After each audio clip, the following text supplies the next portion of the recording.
Comment te dire ce que je ressens? Tes bienfaits sont trop grands. Du fond de mon âme coule de larmes qui traduisent mes silences. Comment te dire ce que je ressens? Tes bienfaits sont trop grands. Du fond de mon âme coule de larmes qui traduisent mes silences. Que ma vie soit une fleur, un parfum pour toi, Seigneur. Ils étaient créés par Ma cette parole vie qui est soit le une Seigneur fleur, Jésus. un parfum de bon odeur. Quand dirons-nous maintenant aussi d'Ésaïe, Devant toi, je me Ésaïe chapitre 9, à partir du 5e verset, qu'est-ce qu'il dit? Car un fils nous est né, un fils nous est donné, et la domination se reposera sur son épaule. Car un fils nous est né. Les prophètes ont prophétisé la naissance de Jésus-Christ avant son arrivée.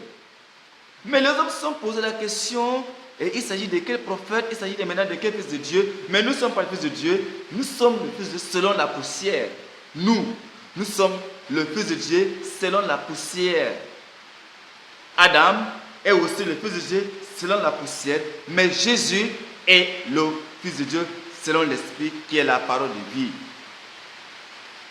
Frères et sœurs, compatriotes, chers parents, chers voisins, chères voisines, maintenant, nous voyons d'une autre partie comment Jésus est arrivé sur la terre. Comme Jésus était la parole de Dieu, cette parole vivait au ciel, cette parole doit maintenant se faire chair.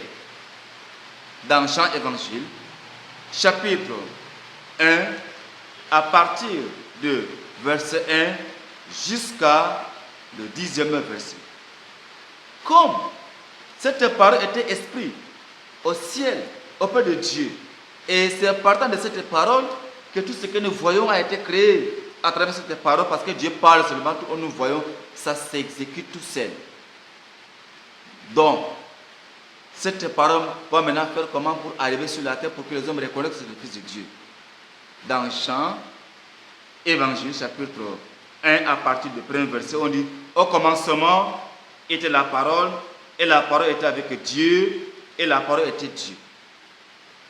Elle était au commencement avec Dieu, toutes choses ont été faites par elle, et rien de ce qui a été fait n'a été fait sans elle. On dit Alléluia à cette parole. Tout ce que nous voyons, vers ta gauche, vers ta droite, vers le ciel, ici-bas, par devant, par derrière, au centre, à l'est, à l'ouest, sud, le nord, à midi, tout a été créé par cette parole. Rien qui n'a été créé sans elle. C'était Jésus. Jésus était au ciel. Il est auprès de son Père. Dieu a créé tout ce que nous voyons partant de Jésus. Jésus-Christ est le Fils de Dieu parce qu'il était esprit. Et tout ce que nous voyons, c'est cela nous disons que Jésus-Christ est le Fils de Dieu. Mais cette parole, elle se fera chair comment? Nous voyons aussi, pour ne pas perdre de temps, dans Luc chapitre 1, à partir du 26e verset, où cette parole se fera réellement chair. Cette parole se fera réellement chair. Dans Luc chapitre 1, à partir du 26e verset jusqu'au 35e verset, où le médecin Luc, il va démontrer par la grâce de Dieu et par le Saint-Esprit comment Jésus-Christ est venu sur la terre. Il va quitter le ciel. Est-ce que Dieu pourrait l'envoyer étant esprit du ciel sur la terre? Dieu pourrait le faire. Mais il faut que Jésus vienne humblement dans sa sagesse, dans sa douceur, par une fille vierge qu'on appelle Marie. Mais pas pourtant adorer Marie, non. C'est un mystère de Dieu. Sa venue sur la terre à travers une naissance virginale d'une fille Marie à Bethléem, sous la postérité du roi David, seulement pour montrer que Dieu est capable de tout faire, pour nous montrer comment il est Dieu. Un Dieu omnipotent, il est tout-puissant, un Dieu omniscient, il sait tout, un Dieu omniprésent, il est partout. Alors, maintenant, le 26e verset de Luc chapitre 1, qui nous dit: au 6e mois, l'ange Gabriel fut envoyé par Dieu dans une ville de Galilée appelée Nazareth, auprès d'une vierge fiancée à un homme de la maison de David nommé Joseph. Le nom de la vierge était Marie. L'ange entra chez elle et dit: je te salue. Voici comment Jésus va arriver sur la terre. Que beaucoup des hommes n'acceptent pas de dire que non, Dieu ne peut pas avoir un enfant avec une femme. C'est un mystère caché sous tes yeux. Je t'ai présenté comment Jésus était le Fils de Dieu. C'est un mystère. Ce mystère n'est pas accordé à n'importe qui de comprendre. C'est un mystère de Dieu accordé aux enfants de Dieu, humbles, sages, par esprit. Beaucoup de hommes disent que non. Est-ce que Dieu va combattre une femme? Non. C'est un mystère de Dieu. Dans un premier temps, je t'ai montré comment Jésus-Christ est réellement le Fils de Dieu dans le livre de Colossiens chapitre 1 à partir du 12e verset jusqu'à 23e verset. Dans Proverbes chapitre 8 à partir du 22e verset jusqu'à le 33e verset. Tu comprendras comment Dieu a fait Jésus son Fils avant toute la créature. Alors, l'ange dit: salut Marie. Même toi aujourd'hui, rends grâce à Dieu et te dit salut, de comprendre Jésus qui est le Fils de Dieu. Le verset maintenant 28. L'ange entra chez elle. 29. Tremblant par cette salutation, elle était tremblante de la salutation de l'ange. C'est étonnant. Le verset maintenant 30. L'ange lui dit: ne crains point, Marie, car tu as trouvé grâce devant Dieu. N'aie pas peur. Ne crains point. En toi, je ferai un mystère. En toi, j'ai envoyé mon Fils, il va traverser à travers toi pour sauver l'humanité, y compris toi-même, Marie. Marie va accepter. Et toi, acceptes-tu aussi Jésus, le Fils de Dieu? Dans les premiers versets, il y a beaucoup de chapitres qui peuvent te démontrer comment Jésus est le Fils de Dieu. Parce que souvent, tu as mis de doute pour dire que non, Jésus n'est pas. Jésus est le Fils de Dieu. Tous les prophètes ont été créés à travers la parole de Dieu. C'est la parole de Dieu qui était Jésus, et cette parole était auprès de Dieu. Elle s'est faite chair. Maintenant, elle va se faire chair par une naissance virginale. La suite nous dit ceci. À partir du verset 32, il sera grand et sera appelé Fils de Dieu très haut. Il sera grand et il sera appelé le Fils de Dieu très haut. Fils de Dieu très haut, parce qu'il était au ciel. Il était haut, il était là au ciel. Il n'était pas sur la terre. Ce n'était pas un enfant ordinaire comme ici. C'est un enfant d'esprit. C'est un enfant d'esprit qui quitte le ciel humblement par un mystère d'une naissance par une femme vierge. Que souvent, tu connais son nom Marie. Mais Marie n'est pas une intermédiaire. Marie n'est pas un avocat, une avocate. Marie n'est qu'une enveloppe. L'homme auquel nous devons se confier en lui, c'est Jésus. C'est Jésus qui est le Fils de Dieu, qui était présent. La suite maintenant, il dit: et le Seigneur Dieu lui donnera le trône de David, son père. Et il régnera sur la maison de Jacob éternellement, et son règne n'aura point de fin. Depuis que les hommes parlaient de Jésus jusqu'à aujourd'hui, nous continuons, moi je suis le témoin de Jésus. Moi, par la voie de l'évangile, je suis le témoin de Jésus. Depuis que Jésus m'a visité, je n'ai cessé de parler aux hommes: Jésus-Christ est le Fils de Dieu, pas par la naissance seulement virginale, mais par les Saintes Écritures. Il était la créature avant toutes les créatures. Son nom est Jésus, le Fils du Très-Haut. Le verset maintenant 35 pour finir.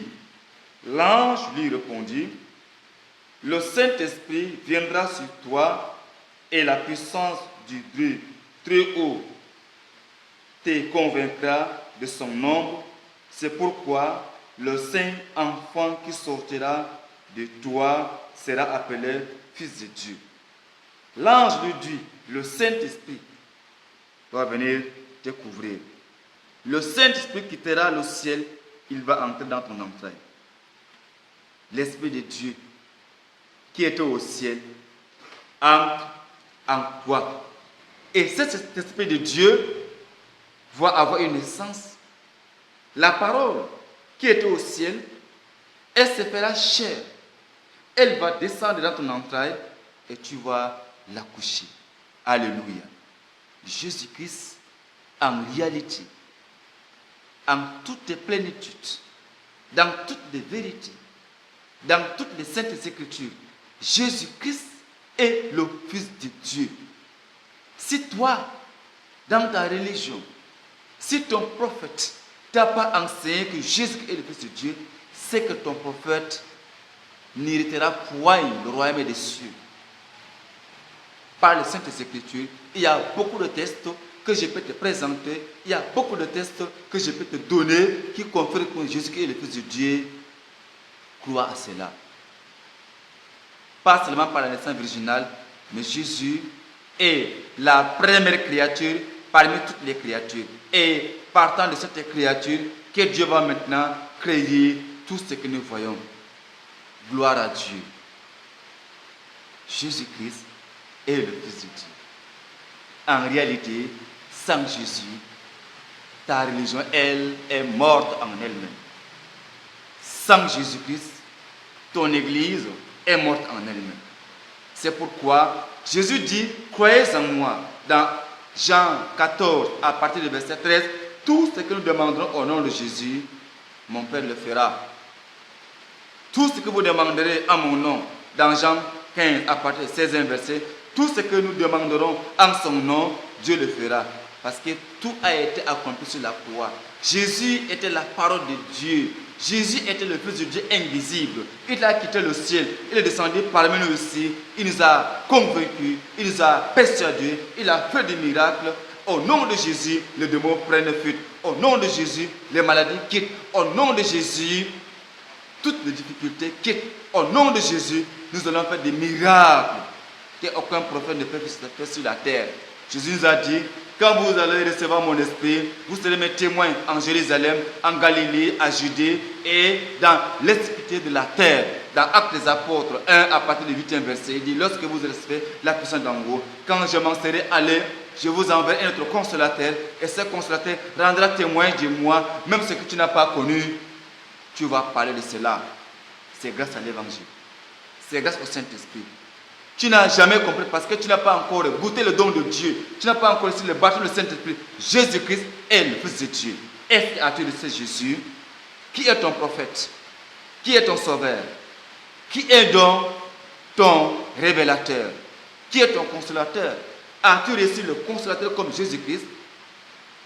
Tout ce que nous prions, nous demandons sans Jésus, ta prière ne sera pas exaucée.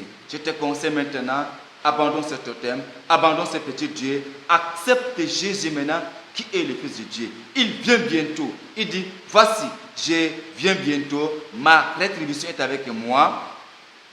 Jésus, dans Apocalypse 22, 12, voici, je viens bientôt, ma rétribution est avec moi. Si tu crois en Jésus, son retour, il te prendra, il te posera à sa droite, tu verras Abraham, tu verras Isaac, tu verras Jacob, tu verras Phébé, tu verras Esther, tu verras tous ceux-là qui ont servi Dieu dans la sincérité, dans la vérité, dans la droiture et dans la vérité.